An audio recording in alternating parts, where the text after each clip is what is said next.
Good morning. Welcome to the 445 Productive Food Show with your host and your boy, Dr. Michael Datcher. The show airs each weekday morning. Ooh-wee, hella early here at 4:45 a.m. West Coast time. Not so bad for people on the East Coast.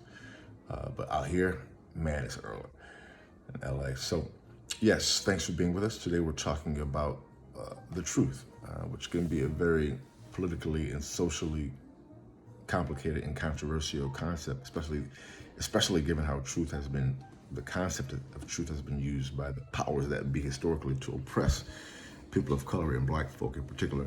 But we're talking primarily about the lowercase truth. Like, what is your personal truth and how do you go about living it and defending it? So thanks for being here. You can go to productivethroughjoy.com, see about us. We speak to groups, schools, and organizations about being productive through joy. Let's dive into the topic and get out into the piece, as my colleague Marcella says. So let's go. And so point one, we encourage you to think about what is your truth? And what does that mean? So it's best seen through example. So I believe one of my several truths. One of mine is that there is one love. There's just oneness. Right? All things are related in some way, directly or indirectly. And so because I believe in that, I take certain types of actions every day to promote, including the show, for example, promote, defend, live it out loud, and in private, mostly in private. So for you to think about what is your truth, maybe it's that you believe in being a great friend, or maybe you believe in being a great parent, a great father, or a great mother. Maybe you believe in if you're an African American, supporting your black community, for example, whatever. But that's step one, thinking through what you deem and define as your truth. And point two is you want to be about it. That's the hard part. You know, people will ask at times, I get up pretty early in the morning to do the show, but the show is only part of what's happening. This is more of the public face of what's happening. I'm really getting up to meditate and to read sacred text and to, put in pretty hardcore spiritual practice in the mornings. And people will say, well, man, why you get up so early? And someone actually told me that, expressed to me that, you must like getting up early in the morning. What fool wants to get up early in the morning? I don't want to be up this early, that's for sure.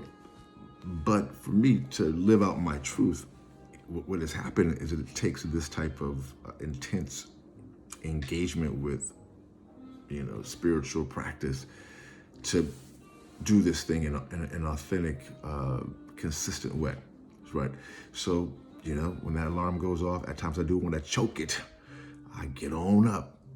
Not all the time. At times I'll hit that alarm and smack it around the room, and have to get up an hour later. But in fact, the last 2 weeks or so, because I've been going through just life hitting me, I've been very inconsistent in getting up when the alarm actually rings, although I still get up early, obviously. But that initial alarm is so early. You're like, gee whiz, man, it's already X o'clock, But generally, for a long time now, when that alarm goes off, I'm getting on up and doing the work because it's come to me that I have to do that work in order to do that inner work in order to do the public work. That's also really important to me, writing and being involved in my community and raising my children, but doing it in a way where I'm not embittered by it. For those of us who are engaged in whatever type of social service or activism, or just raising kids, it's at times a thankless job, and you get lots of you do most of the work, you get most of the criticism. It's challenging, and so it's easy to be embittered because you give so much, and people are attacking you in ways that are unethical, and it can be pretty tough.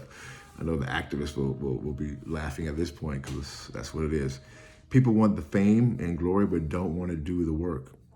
So it ends up on people like us, and we end up doing the work, oftentimes uncompensated, just out of love, and still people heap critique and just negativity on us. It's pretty extraordinary. And so I find that I don't want to be embittered by that. I want to do the work because I believe in it, and that's, I come what may.